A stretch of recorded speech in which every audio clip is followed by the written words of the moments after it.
Silakan duduk teman-teman. Salam bagi kita semua, saudara-saudara yang dikasihi Tuhan. Tema kita sore ini adalah ada apa dengan 2023. Sesungguhnya saya tidak pakar di dalam situasi-situasi yang kondisi dan dinamika secara kebangsaan ya. Tapi saya coba cari info dan kita hubungkan dengan Allah yang kita sembah sebagai pengendali kehidupan kita. Kita pegang kebenaran Alkitab bahwa tidak ada satupun yang terjadi di dunia ini tanpa seizin dari Juru Selamat kita, Allah yang kita sembah ya. Baik, itu di situ. Saya tidak menghubungkan ini ke situ, enggak ya? Sudah. Ikuti aja penjelasan saya. Oke, baik.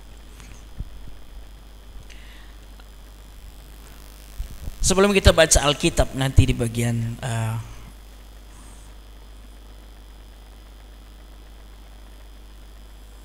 kenapa?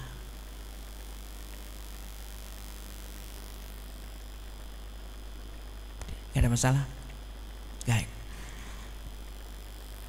Ada apa dengan 2023? Hari ini kita sudah masuki bulan kedua di hari keempat.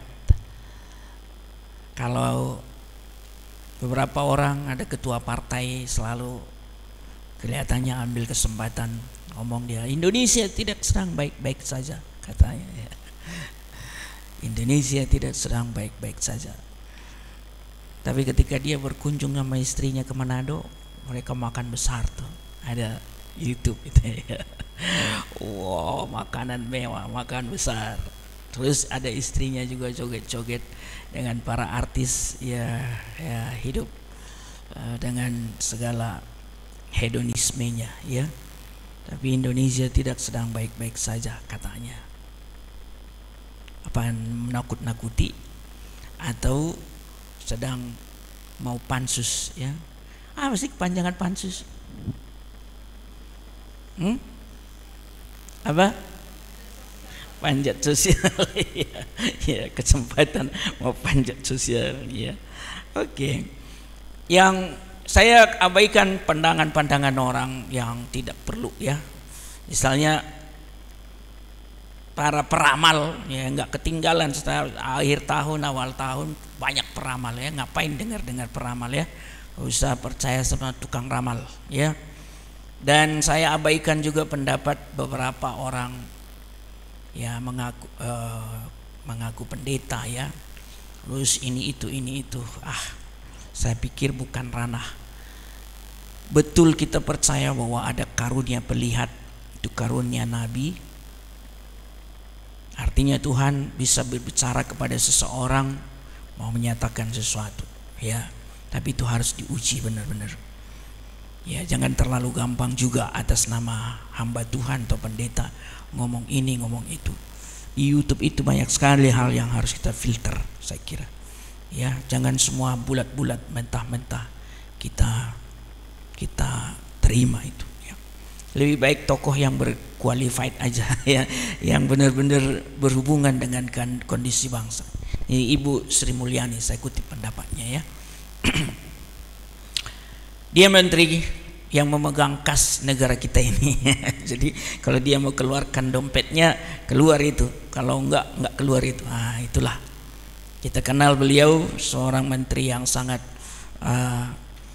layak dipercaya dan konditinya sangat baik. Terobosan-terobosannya sungguh 2 periode presiden ini Jokowi dia dipakai, dan batu ujiannya adalah waktu kita pandemik ya, 3 tahun kurang 2 bulan yang lalu. Betapa dahsyatnya badai itu, tapi di tengah situasi itu Sri Mulyani memegang kendali perekonomian keuangan bangsa kita. Sri Mulyani bilang begini, inflasi tinggi adalah akar dari resesi yang bakal dihadapi tahun 2023. Ini saya kutip benar-benar perkataannya. Melesatnya harga pangan dan energi di sejumlah negara, khususnya Eropa dan Amerika, mendorong bank sentral setempat mengambil kebijakan agresif. Inflasi berapa nanti saya akan tunjukin Indonesia. Dan memang itu sudah terasa di negara-negara Eropa Barat. Itu demo-demo menuntut tunjangan kehidup dinaikkan itu sudah terus terjadi. Inggris kurun waktu bulan-bulan terakhir ini orang yang melibatkan diri dalam prostitusi naik 30%. Jadi kalau ada 1000 sebelumnya yang melibatkan diri dalam prostitusi, ya naiklah 30%. Jadi 1300-an, gitulah. Untuk bisa bertahan hidup. Banyak di antara mereka sekarang tidak bisa membayar rekening-rekeningnya. Inggris loh. Padahal negara mereka sangat tangguh sebetulnya dari segi kekayaan dan stabilitas. Ya, tapi itu salah satu. Terus dikatakan gini, bank sentral memang cenderung menaikkan suku bunganya. Nah, kalau suku bunga naik, nanti saya ada poinnya itu, pasti berakibat untuk semua lini ekonomi, ya. Terus dikatakan gini, Sri Mulyani, kalau bank sentral di seluruh dunia meningkatkan suku bunga cukup ekstrim dan bersama-sama serentak mereka, dunia mengalami resesi di tahun 2023. Kecenderungan mau menaikkan itu memang ada, sudah naik kok sebagiannya, ya. Kemudian gini, pendapatnya langsung waktu mengomentari RAPBN yang dibacakan Jokowi, lalu ada konferensi pers, Sri Mulyani bilang begini, tahun 2023 forecast ekonomi Indonesia agak rendah dibandingkan tahun 2022 karena environment global, ya, kecenderungan pergerakan global akan melemahkan secara tidak langsung, juga akan mempengaruhi kinerja perekonomian Indonesia tahun 2023. Itu saat konferensi pers APBN kita. Jadi kalau pakar seperti ini bicara, layak kita percaya, itulah maksudnya, ya. Tapi jangan jadi itu yang menghantui dan membuat kita ketakutan, ya. Kemudian saya langsung ke Bapak Jokowi, presiden kita, nah gini, saya menyampaikan di setiap kesulitan dan tantangan selalu ada peluang, jangan pesimis. Nah, ini menyejukkan, kan? Disampaikan pada penutupan G20 di Bali hari itu, ya. Kemudian mari menyongsong harapan, tantangan dan peluang yang baru. Diakui memang Jokowi sering bilang hati-hati, kita harus hati-hati, terutama kepada aparat pemerintah, ya. Satu sisi ada banyak kalangan pejabat tuh mengerem belanja kebutuhan pemerintah. Satu sisi iya menghematkan itu, enggak, bukan di situ letaknya. Nanti di akhir tahun seperti kemarin itu dia habiskan mereka, itu biasanya menghabiskan anggaran, katanya. Larilah mereka entah kemana, pikniklah mereka entah kemana. Tapi sebelumnya bulan-bulan di awal hemat-hemat mereka. Nah, Jokowi tidak mau hemat-hemat dalam arti seperti itu. Dengan tidak belanjanya instansi pemerintah berarti pasar kurang bergejolak, itu tuh maksudnya. Tidak diserap.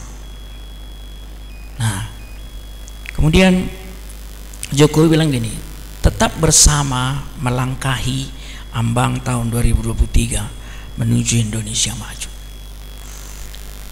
Saya percaya kebijakan beliau itu masih bisa kita andalkan tahun ini, ya. Coba bayangkan tahun masa Covid itu saja tuh morat-marit sekali kita. Tapi dari semua negara bangsa-bangsa yang kuat, tetap Indonesia lebih tangguh Itu bisa dibuktikan dengan neraca keuangannya dan juga tingkat inflasinya. Indonesia tetap yang lebih baik. Pertumbuhan ekonominya kita masih bisa sampai 4. Orang lain kolaps, minus sekian gitu. Dari segi kebutuhan, kalian tahu, untuk COVID kita pada akhir tahun yang lalu saya baca di data, untuk menangani COVID A sampai Z, ya saya tidak bisa menjelaskan semua itu, tapi menangani COVID Indonesia A sampai Z itu sampai ke 4.000 triliun uang yang dipakai. Jadi kalau saudara menerima sesuatu seputar COVID, termasuklah itu 4.000 triliun. Saya baru-baru ini menerima uang 600.000 melalui kantor pos. Saya nggak tahu apa itu, tapi dipanggil saya ke sana lewat BPJS Ketenaga Kerjaan. Dapat uang lah, termasuklah itu tuh yang 4.000 triliun itu. Termasuk kalian udah berapa kali vaksin, termasuklah itu biaya itulah itu. Saya udah 4 kali vaksin, kalian 3 kan, saya 4. Ini mau satu lagi kan, mau satu lagi, nanti 5 kali berarti saya vaksin. Satu kali vaksin berapa sih katanya biayanya? Ada yang tahu berapa sih satu kali vaksin? Ratusan kan? Saya pernah kasih tahu itu sekitar 250.000 ke 400.000 katanya. Ya itulah, kalau kita 3 kali itu, jadi seluruh Indonesia berapa? Jadi maksudnya cukup besar, ya. Belum lagi yang urusan berobat di rumah sakit itu dan seterusnya, belum lagi yang diselewengkan dan seterusnya, ya. Nah, catatan di 2022 ini saya dapat pada kuartal 3, yaitu berarti bulan Oktober, November, Desember, September, Oktober, November, Desember 2022, pertumbuhan ekonomi nasional telah mencapai angka 5,72. Nanti googlinglah pertumbuhan ekonomi China misalnya, Tiongkok, pertumbuhan ekonomi Amerika, bandingkan dengan angka 5,72 ini. Udah sangat bagus itu di tengah kondisi dunia dilanda pandemi, ya. Dan diproyeksikan sebesar 5,2 dari bulan ke bulan maksudnya, di tahun berjalan pada akhir tahun 2022 yang lalu maksudnya. Dampak COVID-19 masih perlu penanganan dan pemulihan. Sampai hari ini kan masih. Untuk booster 2 ini itu masih biaya besar. Belum lagi urusan masih ada pasien. Saya bersyukur keluarga mertua saya kan agak dekat di rumah sakit yang di yang di Kemayoran itu, ya. Rumah sakit apa itu yang disengaja dipakai selama COVID untuk menyokong yang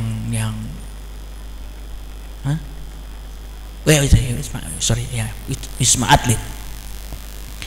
Jadi mereka lewat foto, oh puji Tuhan, lampu-lampu Wisma Atlet sudah mati katanya. Jadi maksudnya pada mati beberapa gedung yang ada di situ. Artinya aktivitas sudah tidak ada. Puji Tuhan, ya.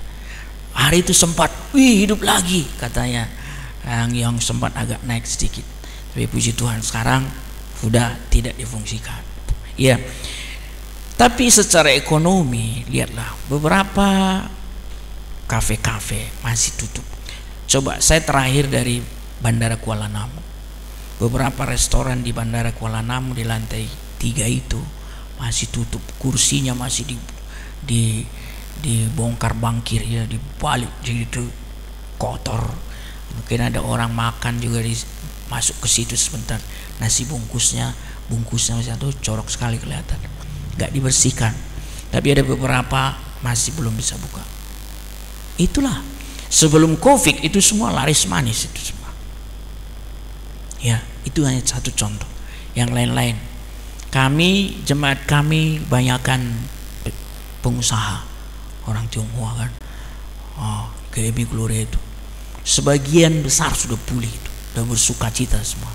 Tapi waktu Covid itu benar-benar ada yang benar-benar kolaps, terutama di bidang pariwisata, tiket pertiketan, nah itu ya travel, benar-benar kolaps.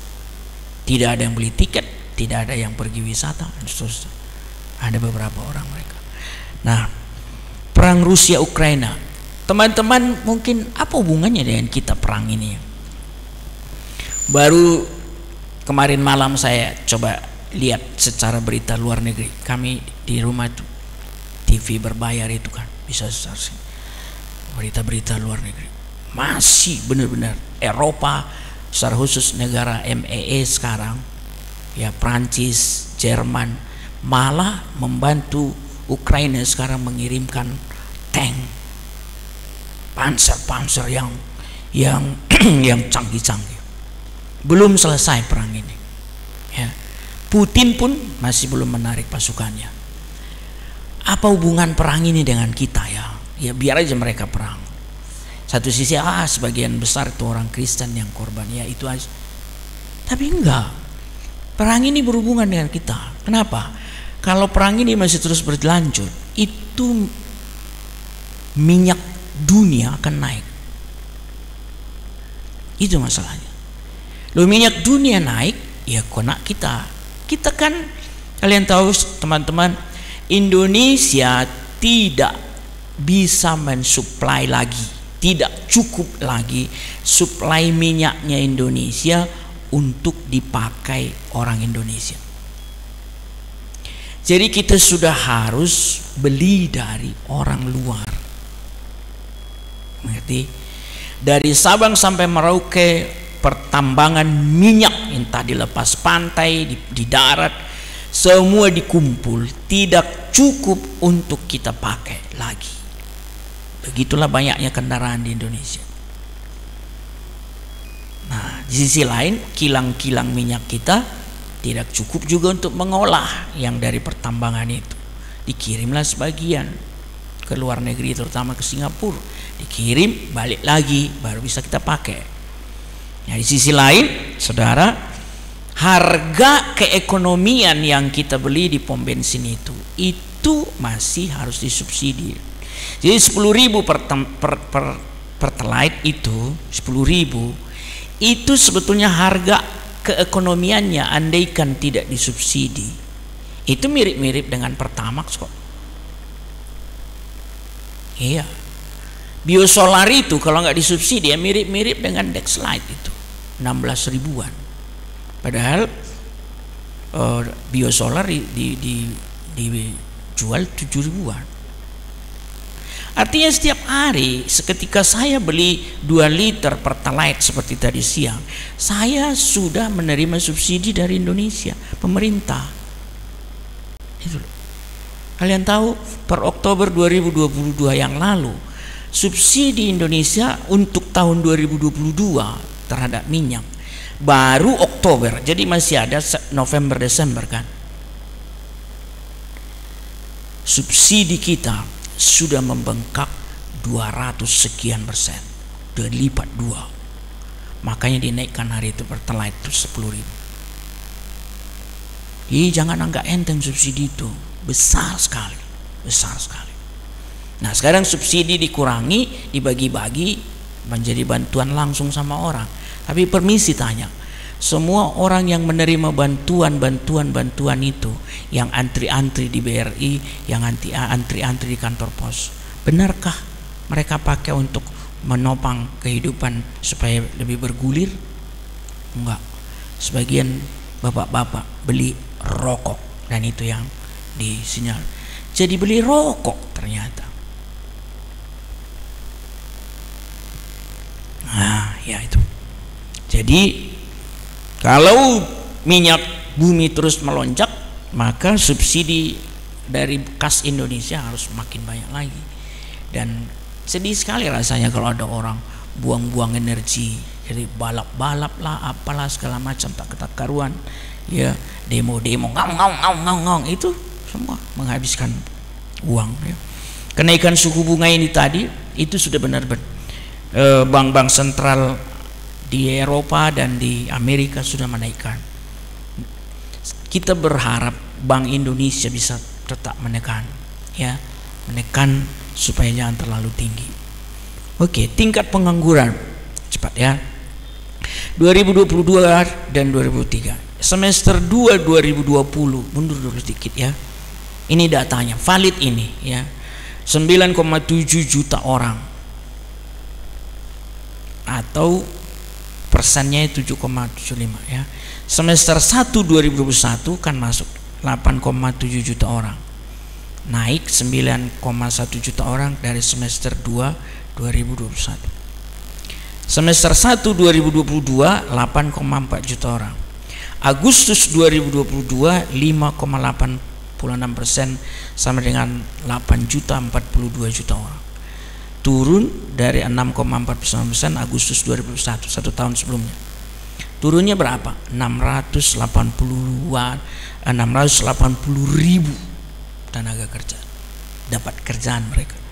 Tahun 2023 awal ini 5,3 sampai 6%, itulah diproyeksikan 5,3 sampai 6% dari, bukan dari penduduk ya yang 270 juta, tapi dari angkatan kerja.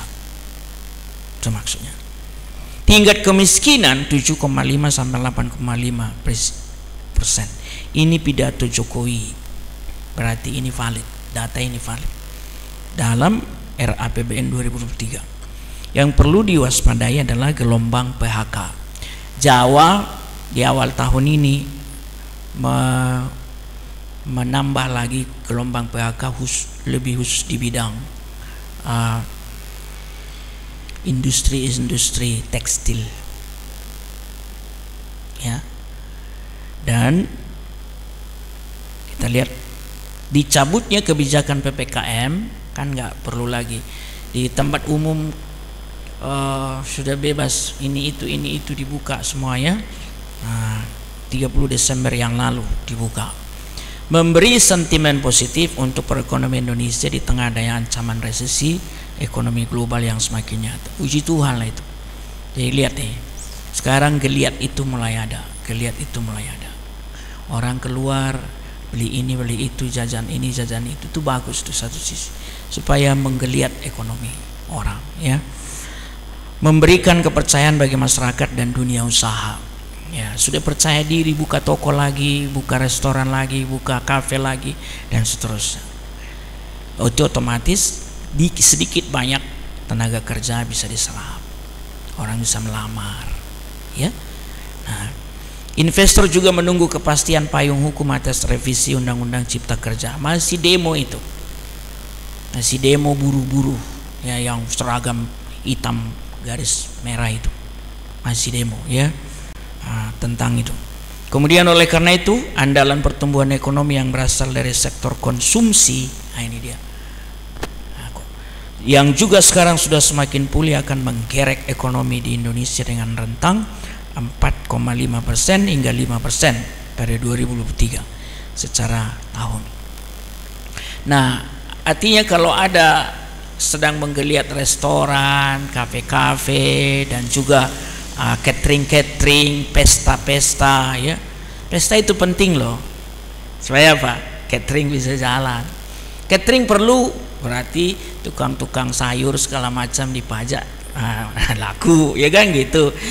Tukang jagal babi juga laku, jagal daging laku, semua itu. Jadi itu semua ada siklusnya ya. Nah, waktu yang lalu pesta tidak boleh, tukang catering pun ya sangat-sangat ini ya, terpukul. Termasuk kalau ada orang meninggal pun dulu ya, terutama catering Batak ya. Kalau boleh teman-teman, kalau masih bisa, misalnya seperti Natal hari itu, sering saya bilang Natal kita. Iya, tapi Natal kok catering Batak jarang sekali. Kalau dipesan nasi kotaknya ya, selalu yang sebelah itu yang gambar begini-begini itu ya. Saya kurang nyaman juga di hatiku. Kita yang Natal, mereka yang dapat untung, ya kan? Padahal kita kadang-kadang dibenci mereka, ya kita, ya kan? Nah, kemudian proyek pertumbuhan ekonomi 2023. Nah inilah. Jadi kalau tidak minus loh kita, tidak minus, percayalah, tidak menurun lah maksudnya dari yang ada di akhir tahun 2022. Bertumbuh 4,9 sampai 5,2, lumayan. Kita pernah bertumbuh sampai 7, sekian. Iya. Nah, angka inflasi, nah ini lumayan, 3,25 sampai 3,75. Inflasi maksudnya apa? Kenaikan harga loh.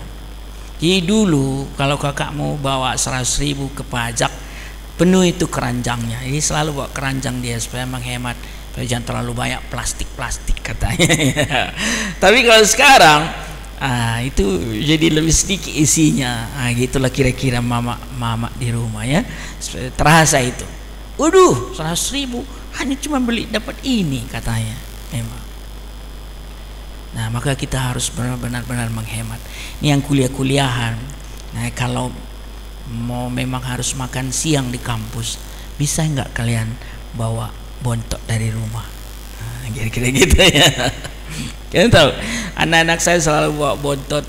Nah, tiba-tiba yang kemarin si kecil itu nggak sempat mamanya bikin bontotnya, dibelilah di sekolah. Tahu, hanya nasi sedikit di plastik yang transparan itu, plastik transparan ya, terus ada nugget sedikit, sepotong ayam dikit di situ, 13.000 ya, sedikit kali. Nah itulah inflasi ya. Nah kita lihat ada sumbernya itu ya. Nilai tukar rupiah diperkirakan 15.676. Ini udah cukup tinggi sebetulnya, 14-an sebetulnya cocoknya. Nah, ini naik dah, akhir tahun ini pun naik ya. Kemudian proyek pemerintah proyeksikan 2023 tumbuh 5,3% di tahun 2003. Nah, sesuai dengan APBN ya.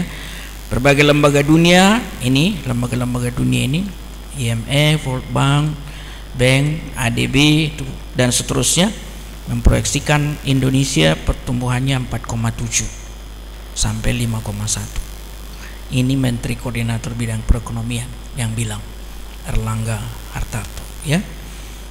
Kemudian gini, secara garis besar kita melihat perekonomian Indonesia 2003 masih positif. Nah, itu tadi masih bisa 5, namun ada beberapa catatan secara umum yang perlu menjadi perhatian, seperti adanya potensi inflasi yang tinggi, resesi di negara maju, dan harga minyak tadi sudah saya sampaikan. Eropa lebih sulit dari kita, percayalah. Kondisi kalian coba cek berita-berita CNN luar negeri ya, berita-berita yang berbahasa Inggris lah, lihat di sana masalah-masalah serius. Di Amerika bagian utara pun bahkan ada yang sangat inflasi sangat besar sekali. Ada negara sekarang bawa satu koper uang, benar, belinya cuman beberapa kilo, beberapa daging gitu. Capek bawa duitnya, saking inflasinya. Bayangkan kamu bawa 100.000 satu koper, cuma beli 5 kilo daging babi, contoh misalnya. Ngeri nggak hidup seperti itu ya? Ngeri kali itu ya. Pemicunya tadi saya sudah sampaikan, dan ternyata Ukraina adalah jalan lintas pertukaran barang antara Eropa Barat sebetulnya dengan Eropa Timur ternyata.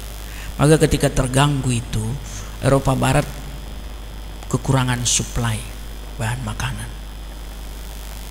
terasa mereka. Nah, Rusia sebetulnya juga terpuruk. Kalian lihatlah berita tentang Rusia, supermarketnya itu pada kosong, tak ada barang. Tapi Putin masih bersikeras. Ya, kita tidak bisa, hanya bisa doakan dia supaya bisa mengubah keputusannya ya. Tetapi kalau tensinya menurun, mudah-mudahan efek dari G20 bisa menurunkan tensi ketegangan Rusia Ukraina. Putin hari itu agak kecewa dengan G27. Dia tidak diundang. Jadi yang hadir hanya perwakilannya. Kenapa tidak diundang Jokowi? Karena tekanan dari anggota yang lain. Kami tidak mau kalau Putin datang, katanya. Jadi dilematislah Jokowi. Jadi yang diizinkan datang hanya perwakilan Putin. Ya, jadi sebetulnya ada gejolak juga di situ. Nah, tetapi kalau semakin meningkat kita juga harus sudah siap. Apalagi kalau Rusia memakai nuklir, itu bakalan gelap lah sudah. Ya, dia punya nuklir banyak. Ya, supaya kita tahu Rusia punya senjata nuklir yang cukup mematikan. Kenaikan komoditas memicu inflasi negara tujuan ekspor Indonesia. Ini saya lebih spesifik. Kalau melemah negara tujuan ekspor kita, daya belinya, misalnya China, ya Jepang, Amerika, melemah ekonominya, berarti mereka akan membatasi importnya mereka.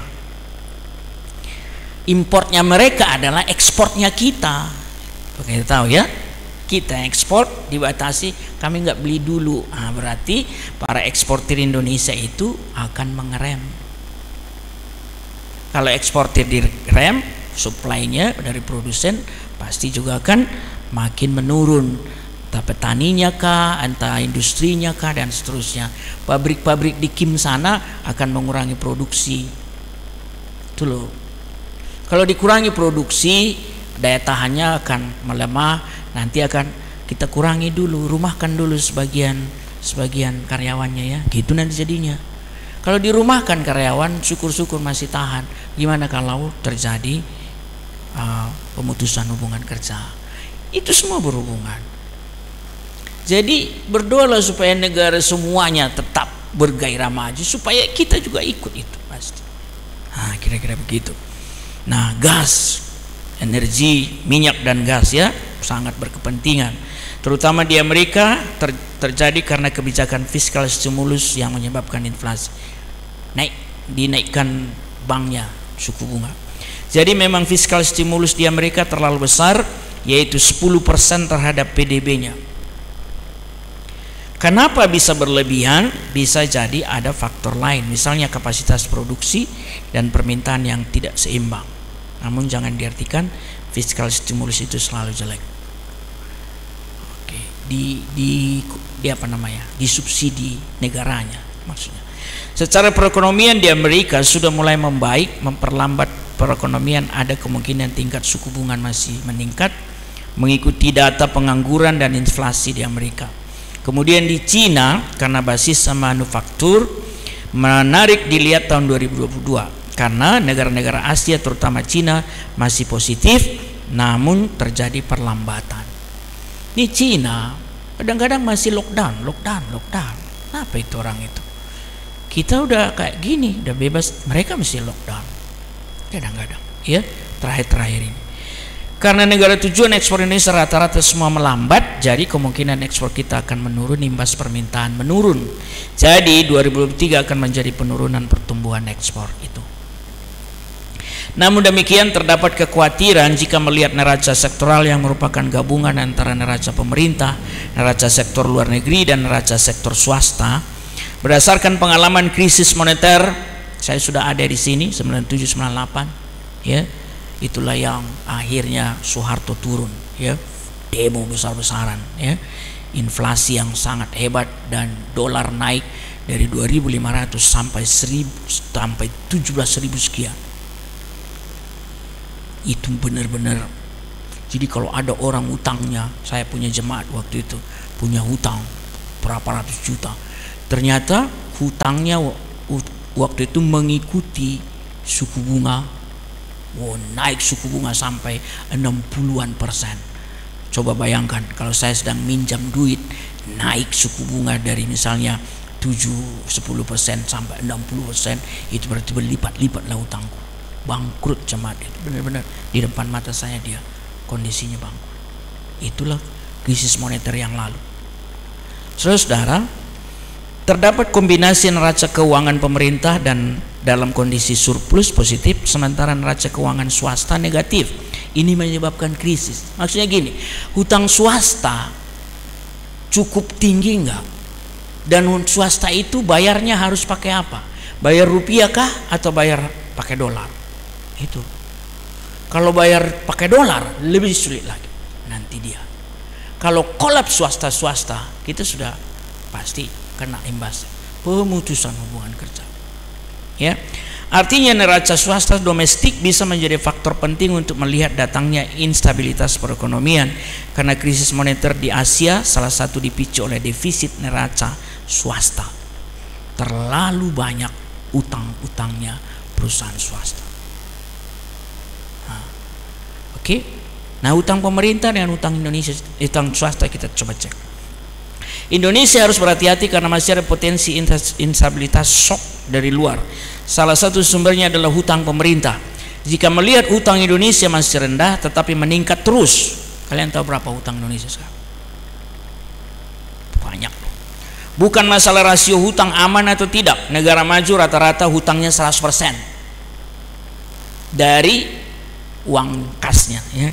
Negara berkembang di bawah 50%. Artinya negara maju itu tingkat hutang pemerintahnya juga tinggi. Tapi yang perlu diperhatikan adalah komposisi hutang itu dominasi uang asing atau domestik. Nah, itu.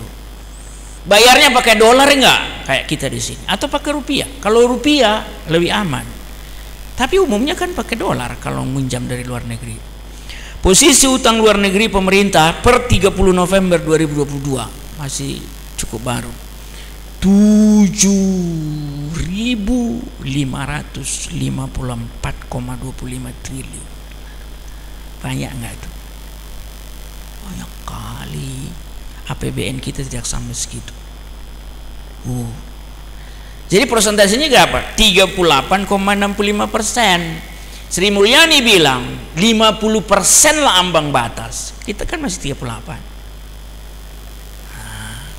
Makanya Sri Mulyani selalu bilang aman, gak usah khawatir, utang kita tetapnya dibayar, tetap penurunan tetap ada, dibayar kok, bukan nombok, bukan tidak dibayar atau bunganya saja bayar, enggak, cicil kok, tetap dicicil. Nah, masih dalam batas wajar katanya. Hutang swasta per Oktober 2022 390,2 miliar dolar, pakai miliar dolar, enggak pakai triliun rupiah. Saya coba pakai kalkulator 390 miliar kan,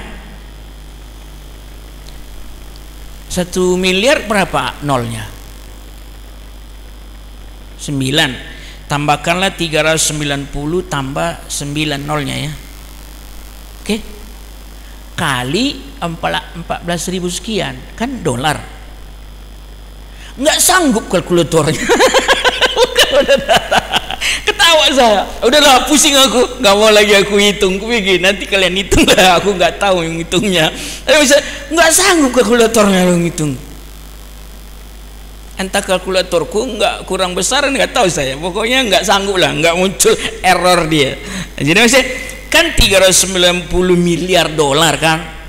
Nah, kita tambahkan kalau mau kita rupiahkan 1 miliar berarti tambah 9 nolnya kali 1 dolar 14 ribuan kan gitu. Itulah yang nggak sanggup kalkulatorku. Jadi siapa-siapa yang berutang itu ya pemilik perusahaan swasta lah. Nah, Indonesia walaupun memiliki rasio hutang rendah akan tetapi jumlah uang mata asing cukup tinggi sebesar 30%. Skenario pertumbuhan ekonomi terburuk terutama jika terjadi perang nuklir, nah itu tadi Rusia Ukraina itu ya, doakanlah Tuhan lembutkanlah hati Bapak Putin, Presiden Putin. Presiden Putin itu ada videonya seperti di YouTube. Dia orang Kristen yang saleh sebetulnya. Tapi kenapa tega dia? Saya juga bingung. Alasan politik mengalahkan kasihnya ya. Ini masalah serius ya. Nah, tetapi jika ekonomi Tiongkok masih angka 5% dan kenaikan harga minyak juga tidak besar, ekonomi Indonesia masih bisa bertumbuh 1-2%, kata para ahli ya. Namun jika terjadi perang nuklir itu tadi asumsinya BBM pasti naik melonjak tinggi. Kunci penting menghadapi ketidakpastian atas situasi ekonomi dunia ini Indonesia perlu memiliki modal dasar menghadapi 23. Kuncinya apa? BI. Jika BI, Bank Indonesia, tetap mendukung kebijakan fiskal pemerintah dengan operasi moneter, maka ketidakpastian 2023 relatif bisa diturunkan seperti saat pandemi COVID-19 berlangsung. Jangan naikkan suku bunga terlalu tinggi, nanti pengusaha-pengusaha kolaps mereka, para peminjam modal bisa kolaps ya. Dalam RAPBN 23 defisit fiskal dipatok angka 2,8%. Ini sinyal bahwa 2023 kebijakan fiskal masih akan kontrasiklus. Tetapi itu tidak cukup jika komposisi belanja tidak diprioritaskan pada penanganan pengangguran. Sektor yang memiliki elastisitas pekerja yang tinggi yaitu UMKM ya. UMKM itu ya pokoknya yang supaya bisa menggeliat ya. Supaya bisa menggeliat termasuk pajak-pajak itu ya. 2023 adalah tahun politik. Nah ini kita kan mau pemilu nih ceritanya 2024. Tanggal berapa? Tanggal berapa pemilu?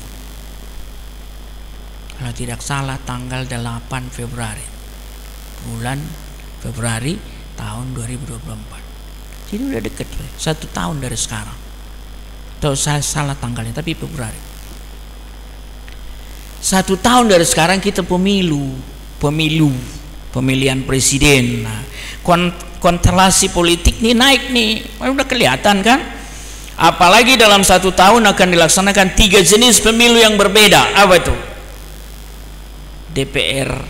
Presiden, DPR sama pemimpin daerah ini. Makanya gubernur nanti kita pilih juga di situ. Edi ini sebentar lagi berhenti ini, Gubernur Edi. Ya, pekerjaan rumah yang besar, bagaimana menghadirkan kompetisi yang sehat yang tidak menghalalkan semua cara, pemilu yang dilandasi penegak hukum yang memadai agar tidak anarkis. Kadangkala baru pemilihan bupati udah langsung rusuh satu kota, kantor bupatinya pun dibakar. Ada itu gitu ya, gitu kan? Begitulah Indonesia kadang-kadang. Maka besar sekali harga yang harus dibayar dengan pemilu langsung ini sebetulnya. Tapi bagaimanalah, sudah itu pilihannya ya. Coba pemilihan satu bupati di Humbahas lah, berapa biaya habis kira-kira? Itu baru Humbahas kecil, berapa lah biaya habis di situ? Belum se-Indonesia. Wah, banyak kali uang terpakai. Nah, belum lagi masalah konflik. Nih kalau calon presiden cuma 2, lebih susah lagi kita. Akan dibenturkan duanya. Biasanya ini kan udah muncul satu ini, Anies, ya kan? Anies itu kelompoknya siapa? Kita udah tahu. Siapa lawannya Anies kira-kira? PDIP masih malu-malu kucing. Dan siapa calonnya? Aku udah gerah banget. Siapa sih? Enggak dimuncul-munculin. Ya. Putrinya kah? Atau si Raja Uban kah? Saya sih maunya Raja Uban. Makanya saya udah mulai pelihara ubanku. Tidak akan kucat dulu ini sampai pemilu nanti. Kira-kira begitu komitmenku, supaya sama nanti sama siapa itu Raja Uban? Ganjar. Dibenturkan bisa begitu, nasionalis dengan agamis. Kita tahulah sekarang penjamuran agamis ini kan.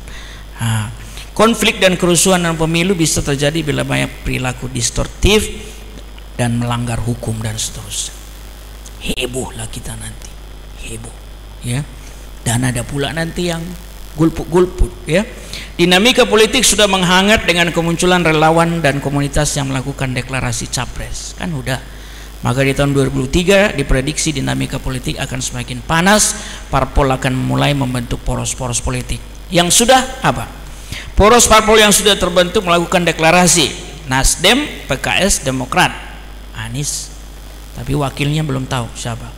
Maunya si AHY, tapi kayaknya nggak dilirik ya. Golkar sudah bikin KIP, Koalisi Indonesia Bersatu. Golkar, PAN, P3. Calonnya Erlangga Hartarto, ketua Golkar itu. PDIP masih mimpi indah. Ya, entahlah itu siapa.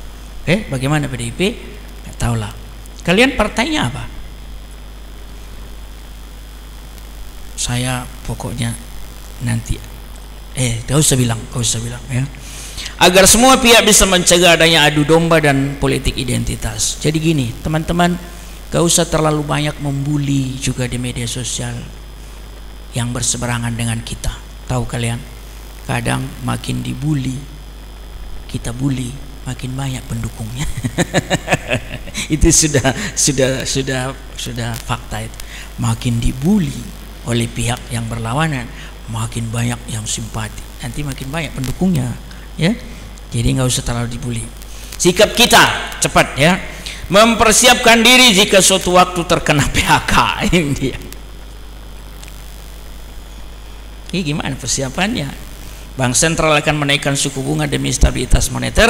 Di satu sisi kenaikan suku bunga tersebut juga terdampak ketahanan keuangan sebuah perusahaan. Tadi saya sudah jelaskan. Kalau harus PHK, dirumahkan. Teman-teman yang kerja ngikut orang di sektor swasta, ya, bersiap kondisi terburuk. 2, mempersiapkan dana darurat.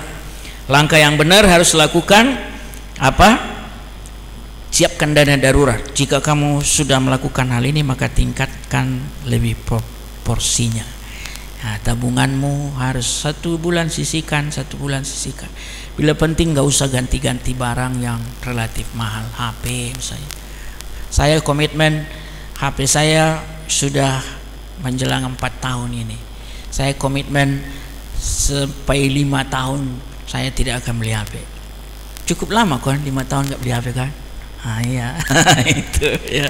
Oke. Jika semula kamu hanya menyisihkan 10% penghasilan, maka saat ini tingkatkan menjadi 20 hingga 25%. Lebih dari itu justru lebih baik. Namun kembali lagi sesuaikan dengan pengeluaran wajib yang harus ditanggung. Kalau boleh jangan nyicil terlalu banyak, ya. Ada orang nyicil HP, nyicil ember, nyicil gayung, ya. Janganlah, ya. Mulai mempelajari keahlian baru. Nah, ini dia, mau tidak mau menghadapi resiko, semua harus terus mengembangkan diri. Pepatah bijak, semakin banyak kamu belajar, semakin banyak kamu menghasilkan. Keahlian baru juga memungkinkan kamu untuk mendapatkan pekerjaan baru yang bisa jauh lebih baik untuk kamu, ya. Kadang banting setir, kadang tambahan. Ada banyak orang hanya otak-atik komputer dari rumah, dia kerja dapat duitnya dia. Jemaat kami di Gloria ada begitu. Dia sama sekali tidak sekolah kuliahan, tidak sekolah, tidak kampus, maksud tidak kuliah, dan tidak ada jurusan IT komputer. Tapi dia sekarang bekerja di GMI Gloria, menjadi orang yang kami andalkan untuk membuat flyer itu loh, apa itu, ya, hebat loh dia. Terus dia desain baju kaos, ya, untuk di apa namanya, dijual. Hebat loh.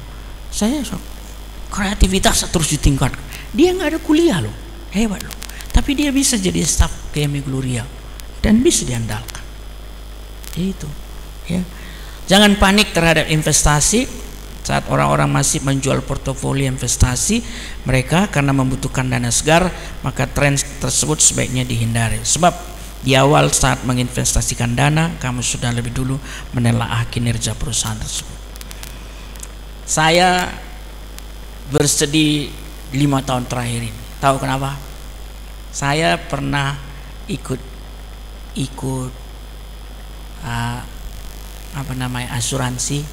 asuransinya tak jelas lagi. Itulah Bumi Putra. Asuransi studi anak. Kamu sekarang lihat Bumi Putra pada rumah apa semua kantornya, rumah sarang hantu. Dan banyak pendeta-pendeta Metodis hari itu simpankan di situ dana pensiunnya. Gigit jari semua. Sedih loh. Itu satu, ada beberapa yang lain. Jadi saya katakan asuransi penting, tapi hitung-hitunglah, nggak usah terlalu jor-joran juga beli. Kadang agen-agen kan sangat masif, ya, untuk mempromosikannya. Kemudian cari alternatif penghasilan terbaru di luar gaji pokok. Apain aja ya yang tetap bisa dibenarkan. Oke. Minimalisir pengeluaran yang tidak penting. Nah itu tadi, hemat-hemat lah. Ya, bilang sama semua anggota keluarga, jauh lebih menghemat kalau masak di rumah daripada keluar makan terbang ya. Anak-anak kos makan terbang, sebetulnya lebih hemat masak nasi, lauknya beli nggak apa-apa. Dan bisa loh, satu potong ikan sebetulnya bisanya 2 kali makan itu. Ya, saya udah biasa itu. Waktu istri anak-anak pergi Jakarta 1 bulan, persis 1 bulan, saya menakar-nakar lah di rumah kan.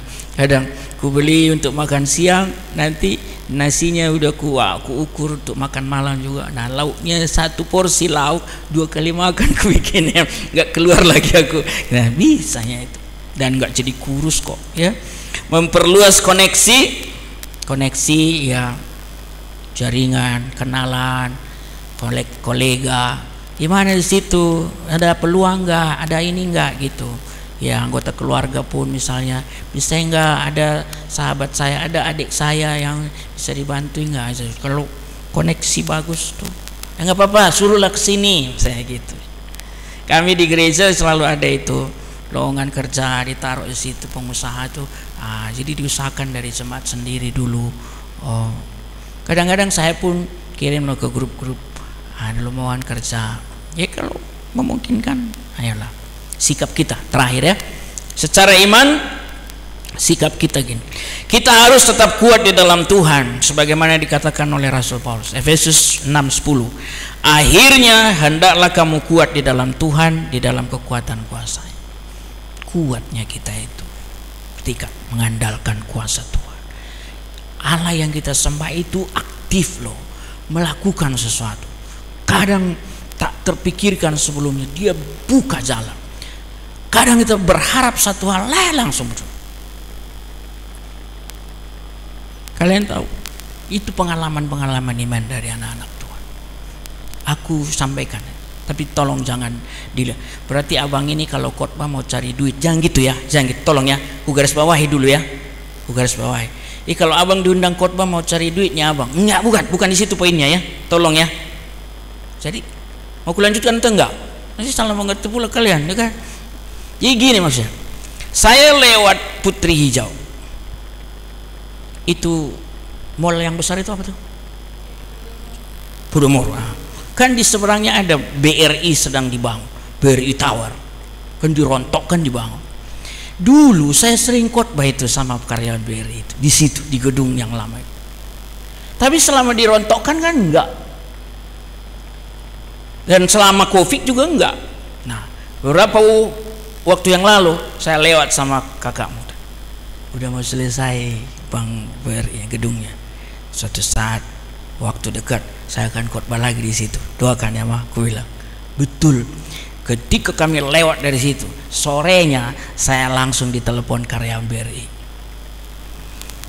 Pak bisa khotbah nggak? Ini. Tapi kantor kalian masih direnovasi? Oh enggak, kami memakai gereja HKBP Agul katanya. Kebetulan enggak gitu kira-kira? Saya mau tanya, kebetulan enggak? Saya tadi siangnya lewat, saya akan khotbah lagi di situ, doain nama. Sorenya saya ditelepon untuk khotbah beberapa hari kemudian. Kebetulan enggak? Enggak. Bagi saya enggak kebetulan. Terus nih Imlek nih barusan. Ini mau Imlek. Kita berdoa bukan hanya anak-anak yang dapat angpau, tapi kita sebagai orang tua juga dapat angpau. Gitu kan? Siapa yang pernah kasih angpau? Oh ada.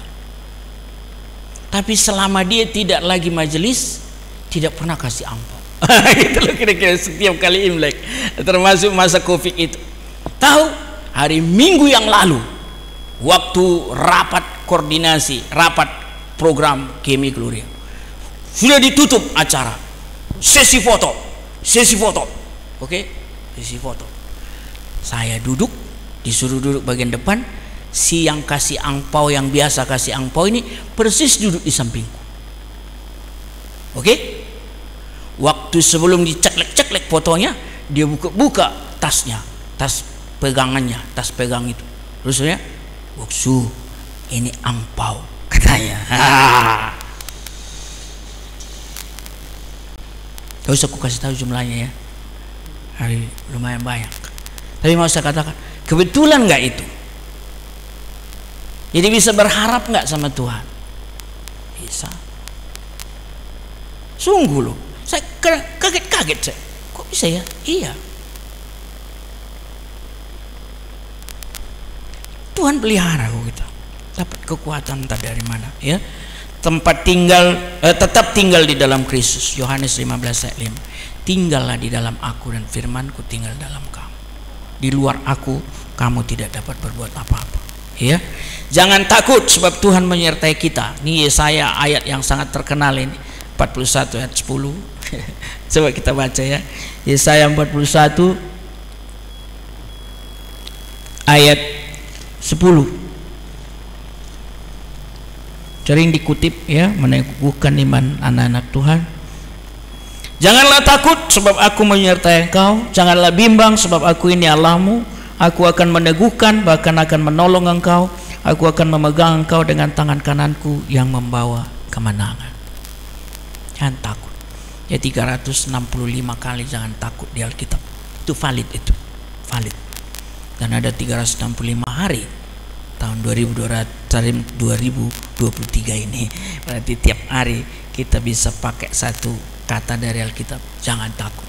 Aku enggak takut. Aku enggak takut kok. Terus jangan kamu khawatir, kata Tuhan Yesus. Dia yang menopang hidup kita. Keluaran 3:14, firman Allah kepada Musa, aku adalah aku, akulah aku. Kalau kita kenalan sama orang, perlindungan semua orang, namamu siapa? Aku adalah aku.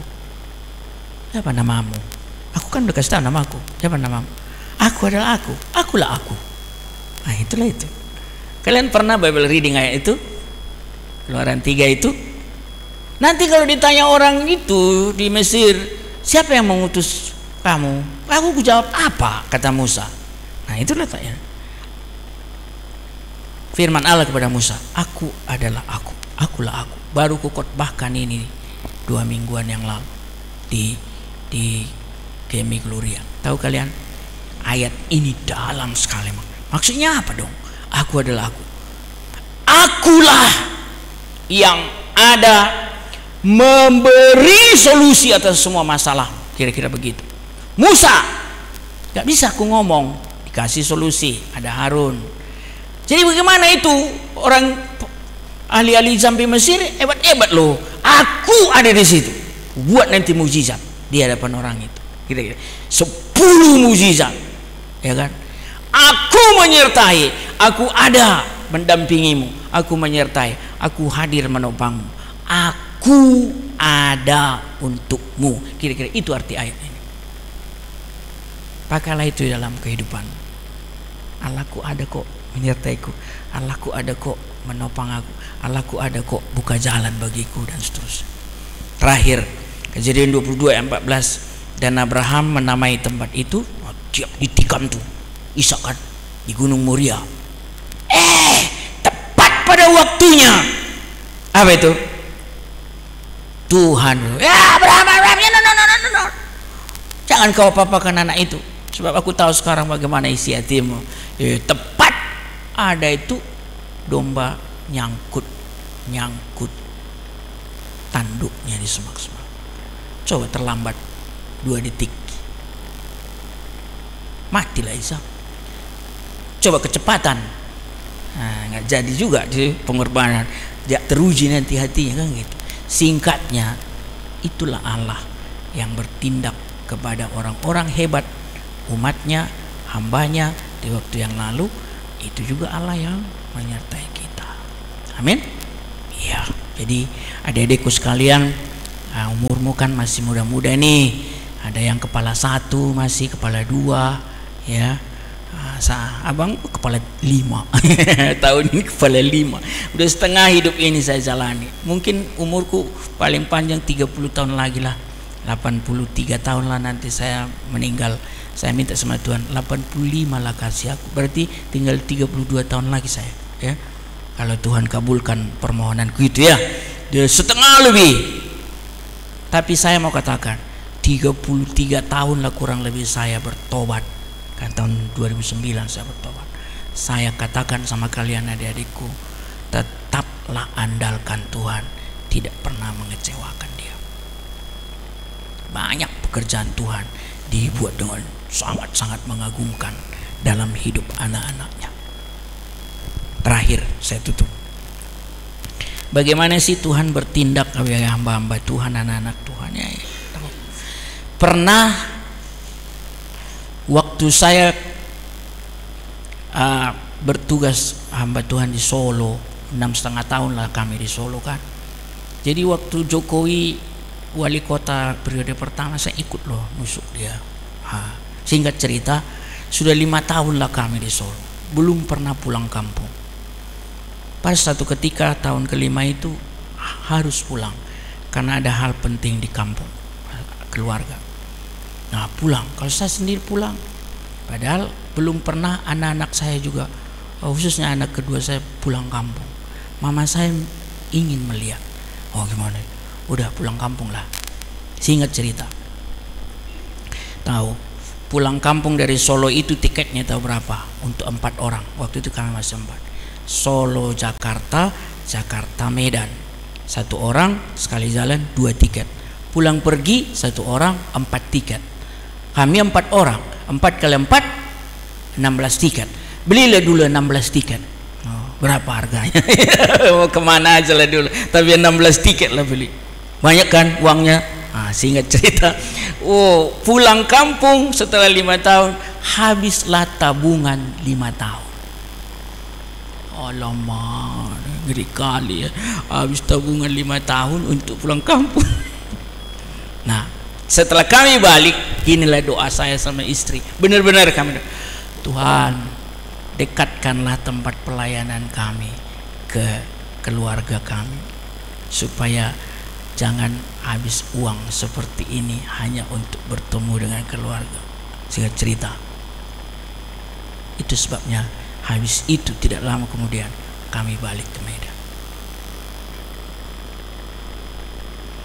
Serba kebetulan ini? Enggak serba kebetulan itu. Tuhan buka jalan, itu masalah. Jadi alamilah pengalaman-pengalaman iman yang spesifik terhadap dirimu adik-adik, ya. Abang muda banyaklah makan asam garam pengalaman iman bersama Tuhan, tapi Tuhan yang sama yang bekerja menopang kita. 2023 apapun situasinya, Tuhan menyertai kita semua. Amin. Mari kita berdoa. Bapa dalam surga, terima kasih atas firman-Mu. Kami bersyukur tidak cukup waktu untuk membahas lebih luas segala detail-detail permasalahan. Tapi kami tahu satu hal, masalah apapun yang akan terjadi di tahun ini, Allah yang kami sembah dalam Kristus, pemilik hidup kami, pemelihara jiwa kami, pemelihara hidup kami, jauh lebih besar dari semua permasalahan. Kami andalkan Tuhan. Adik-adikku yang masih muda-muda ini dalam segala hal, yang kuliah, yang bekerja, yang mencari kerja, yang bergumul untuk hal-hal tertentu, Tuhan, biarlah Engkau hadir, Allah yang ada bagi kami semua untuk memberi jalan terbaik. Kami percaya sungguh-sungguh Engkau akan bertindak. Terlebih dahulu kami belajar setia kepada Tuhan.